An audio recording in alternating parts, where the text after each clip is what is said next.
These are the stick mixes that form an essential part of my fishing here at Parco. They're both made exactly the same way. So to start off with, I'll show you that lovely sort of crumbly carpy mix. So we've got cell boilies in there, crushed up in the crusher, real small. I'll put them through 2 or 3 times just to get all the big bits out of there. That's mixed with the Parco pellet, which you have to have in a PVA bag here. They see so much of it, they are absolutely addicted to it, and you'd be mad not to use it.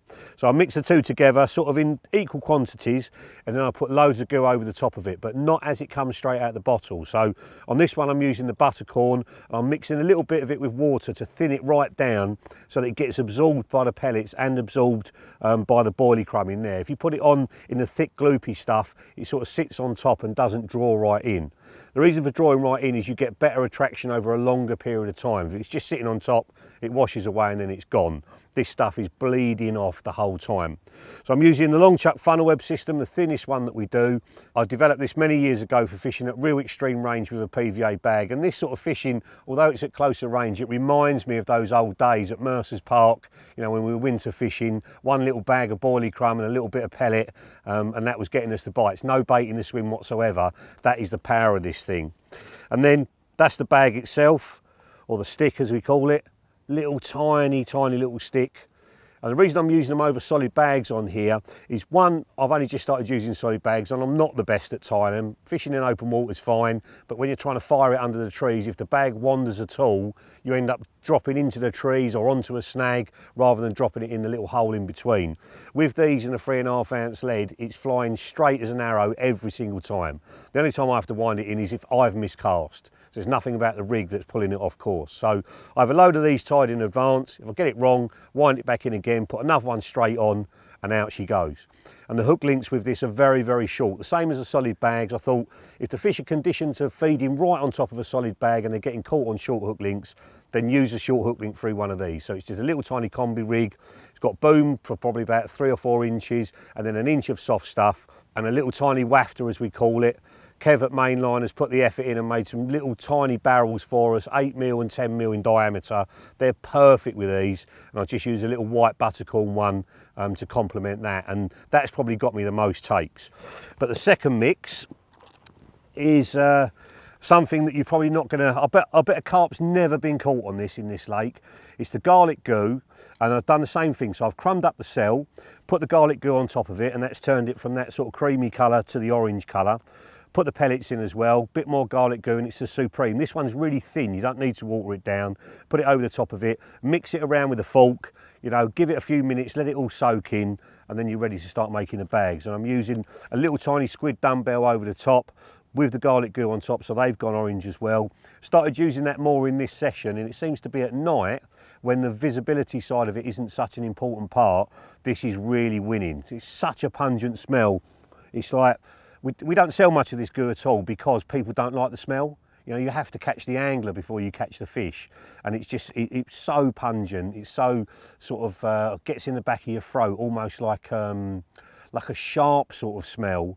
But everywhere I've taken this, all the syndicates I've fished in the UK and in Europe, I've always tried the garlic, and it's always done really well. So the same size stick, and making the sticks is really easy. So basically you want a bait box or one of the compacts like I'm using there, and you just, with the inner tube of the long chuck funnel web, you're just scraping some up. You're not picking it up and trying to pour it down the hole, scraping it up against the side of the bait box, just 3 or 4 scoops into it, then turn it round the other way, then use the plunger, push it down under loads of pressure, have your thumb at the end of the funnel web so you can really compress it down, then push it out the end with the plunger, and then pull a load of PVA off. That's the thing a lot of people do wrong, is they're trying to tie the bag with almost no PVA off the funnel web. Pull a load off, big overhand knot, pinch up tight at the top of the bag, and just pull the knot down onto the top of the bag. Do a second one, get them as close together as you can so you waste no PVA, cut between the two, and your bag is done, and then your system is ready for another go. And I'll just do, like you see here, I've probably got 10 or 12 done up already. So if I'm miscasting the night, I'm not thinking, oh, can't be bothered to do another bag, I'll just put a single out. They're already there, just slide another one on with a stick needle, and out it goes.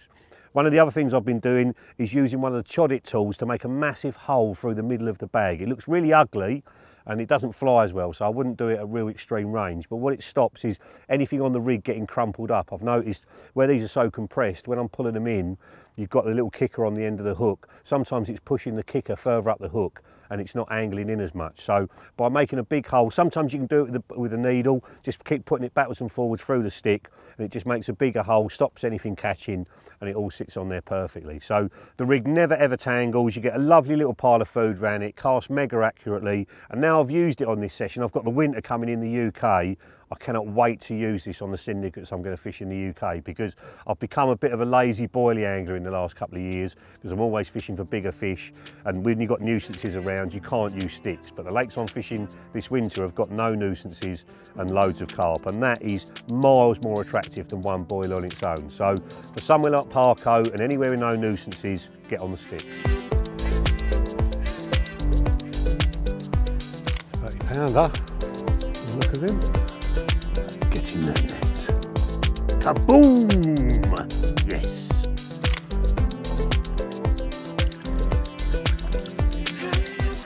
£30 an ounces. Literally within seconds of finishing spomming, they're back on the bait and it's away again. This one on a little white buttercorn dumbbell, and like a mix of a little bit of cell, a little bit of their pellet, a bit of buttercorn over the top in the stick. That's what's doing it. And if I get the accuracy right on the cast and the spomming, the bites just keep on coming.